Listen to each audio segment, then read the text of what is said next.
ஏன்னா அதுக்கப்புறம் தான் எண்ணங்கள்லாம் மாறுது. ஸோ ஒரு அளவில் நிற்கணும்.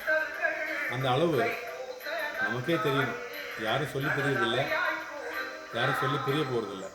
அளவு நமக்குள்ளே இருக்கணும். எங்கே இவங்கெல்லாம் போயிட்டாங்க பாருங்கள். நம்ம சொன்ன உடனே அவங்க போயிட்டாங்க.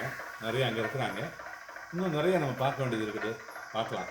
நிறையா இப்போ தான் ஆரம்பிச்சிருக்கோம். இது அச்சரப்பாக்கம் பக்கத்தில் அந்த கோவில் முதல்ல ஏரி காத்த ராமன் இப்போ முதல்ல தரிசனம் பண்ணோம். அது காணொலியில் உங்களுக்கு காட்டலை. அதுக்கப்புறம் மருவத்தூர் பார்த்தோம். மருவத்தூர் ரொம்ப பிரசித்து இன்னைக்கு பௌர்ணமிங்கிறதுனால அங்கே ரொம்ப பிரமாதமாக அலங்காரம்லாம் பண்ணியிருந்தாங்க. அடிகளாரையும் பார்த்தோம், தரிசனம் பண்ணோம். சுவாமி பார்த்தோம், தரிசனம் பண்ணோம். இது நடுப்பழனி அப்படின்ற இந்த தளத்திலிருந்து பேசுகிறோம். வாங்க அடுத்த பெரும்பேர் கண்டிகை அப்படின்னு அந்த முருகன் சன்னிதானத்தை போய் பார்க்க போகிறோம். வாங்க எங்களோடய பயணம் பண்ணுங்கள். நல்லது நடக்கும், நல்லதே நடக்கும். ஜெய் சாமி.